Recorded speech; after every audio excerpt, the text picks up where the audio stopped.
Welcome back. Topic today is on something that I think a lot of guys take a look at and say, hey, I've got an idea of how I can buy a truck and become an owner operator and make a ton of money right off the bat. Basically, if you've watched my how does leasing work video, the very in-depth video where I go through my entire settlement sheet, and you see that $844 a week, and yes, that is $844 every week as a lease payment. Doesn't take long to start doing the math, and I fully get that you can buy a truck for a lot less money than that. That Prime's making money. There's no doubt. Prime is making money on a lease because at the end of 4 years, Prime still owns this truck. Technically, Success Leasing still owns this truck. They're going to sell this truck, and they've already paid off this truck by the time that they then resell it. And I'm going to be the one that will have paid off this truck. So I get that. I get that there's that downside to leasing. And it doesn't take very long to look at commercial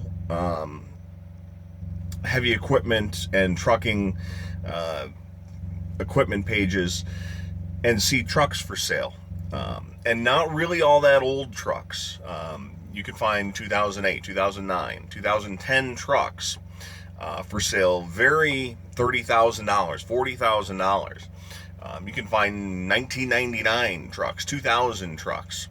1999 and older is a little bit different category that I can talk about because some of the regulations are different on trucks that are older than the year 2000 model. You don't have the diesel particulate system requirements on those trucks that are older than the year 2000. So there's a little bit of an advantage to buying those trucks, but that's kind of straying off course. But you can find a 2000, just as an example, this is a International ProStar that I'm driving, 2016 International ProStar that I drive. You could find a 2001, 2002 ProStar for $20,000. Probably got a million, 2 million miles. The engine's probably been completely overhauled, rebuilt maybe a couple of times. But you can find that truck for very inexpensive. And you think to yourself, well, geez, in 20 weeks, less than half a year, you're going to have paid off the entire amount of the lease. You're going to have paid off and you're going to own that truck. Okay, so maybe the maintenance costs on an older truck are going to be much higher. But why don't I do that and run for Prime rather than lease a 2016 truck and also still be responsible for the lease payment?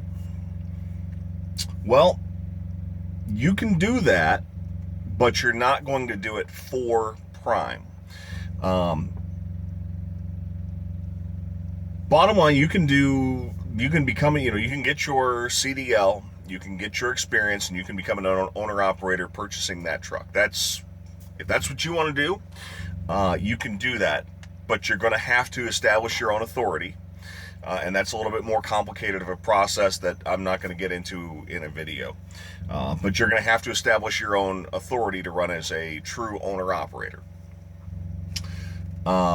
If you want to run for Prime, they have their own set of regulations. Unfortunately, my printer is just about out of ink, so I can't really show you these, but I can read off their requirements. And again, I'm taping this on October 26th, 2016.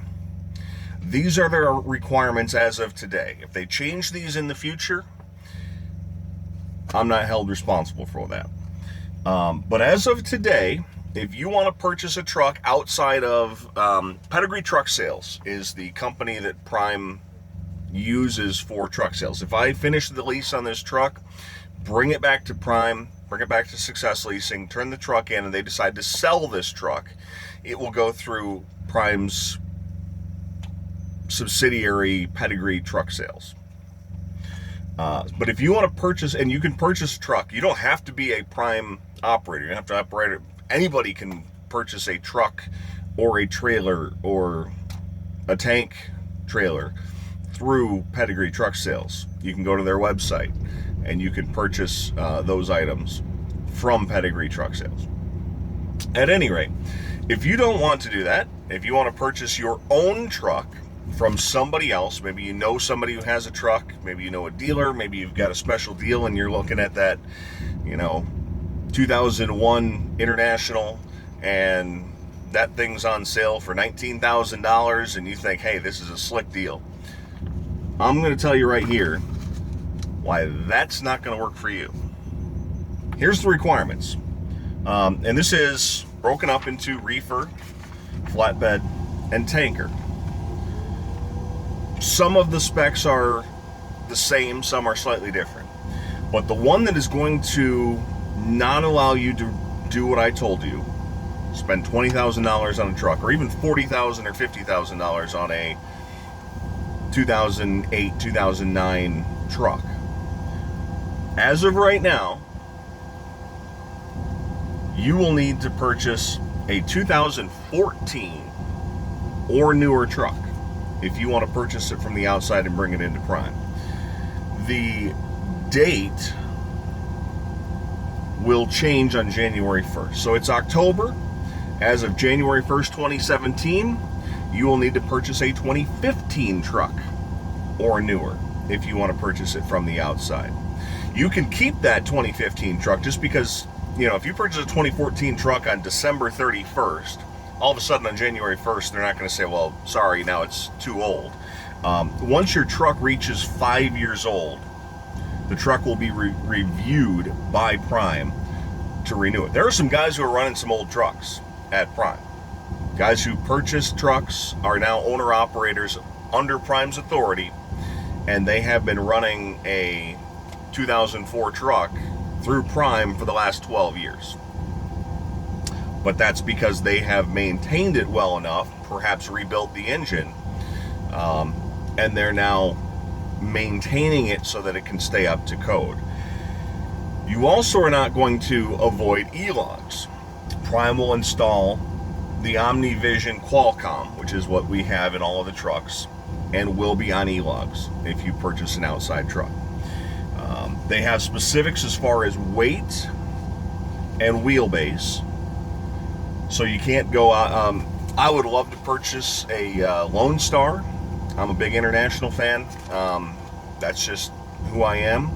Lone Stars are heavy trucks, and in the reefer division, it's 18,200 pounds.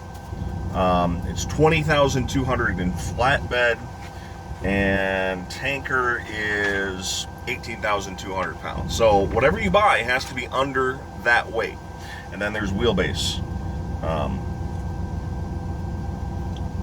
requirements as well. You also will not escape the governor. If you purchase an outside truck and bring it to Prime, Prime is going to put a governor on your truck of 65 miles an hour. And finally, well, actually there's one separate finally, but finally, Prime is going to also add their roll stability system, which they have in all of their trucks, and a collision avoidance system, which is all the technology that I've kind of pointed out when I did my truck tour video. The lane deviation system, the forward-facing radar to go with your cruise control, all that stuff Prime's going to require to be put onto your truck before it can run under their authority. And that's for insurance purposes. The finally is if you want to bring a truck into Prime to run in the tanker division, is there is an upfront cost. So while everything's being set up, you're going to purchase your outside truck. You're going to find a 2014 you think's the greatest thing since sliced bread. You get a heck of a deal on it. You're going to bring it into Prime so that they can make sure it's governed at 65 miles an hour. They're going to make sure it has the collision avoidance and the roll stability system on it. They're going to install the Qualcomm for electronic logs. If you're in tanker, while you do that, you have to put $5,000 down for Prime so that they can install the HydroPack, the pump. So you can have the hydraulic PTO So, all of a sudden, your thought of, I'm going to buy a 2001 International Eagle for $19,000 and I'm just going to rake money in hand over fist, becomes a little bit more difficult. I'm not saying you can't make more money as an owner-operator. You certainly can once you pay the truck off. It's just not as easy as looking at one of those handout flyers that you see, and you see trucks for sale for inexpensive. You will have to purchase and that's one of the things that Prime does have, is a good reputation for good equipment, quality equipment, well-maintained equipment. And if you purchase a truck outside of Prime, they're going to continue to insist that you have good quality equipment as well. So that's the story on purchasing a truck. If you purchase a truck through Pedigree Truck Sales, they'll do the same thing. After it's 5 years old, they're going to make sure you continue to keep it within spec. If you can't do it, if you can't afford to continue to keep it up to spec, they're not going to allow you to run it under Prime's authority. There's certainly advantages. You get a different percentage of the revenue. You don't have the $844 or whatever your truck payment is, your lease, each week. You might set it up on a monthly basis, especially if you're purchasing from an outside company. But again, I think a lot of folks look at it and say, hey, I can buy a truck for $20,000 and make a ton of money. If I'm grossing, my revenue this week's going to be $3,000, $4,000, and I'm only, I'm going to have my truck paid off in 6 months, because I'm going to do $800, $900, $1,000 a week, and I'm going to bang out that truck payment, get it paid off. Prime's not going to let you run that truck. So just want to bring that up, that that is not an option. Purchasing a new truck and making additional money, you can do it, but it's not an option to do the inexpensive way, and that's one of the reasons Prime just wants to have good quality equipment on the road. Hope you enjoyed the video. If you do want to come to Prime, check on the link in the description. That'll take you right to the application online. And thanks for watching. We'll have another video again next week.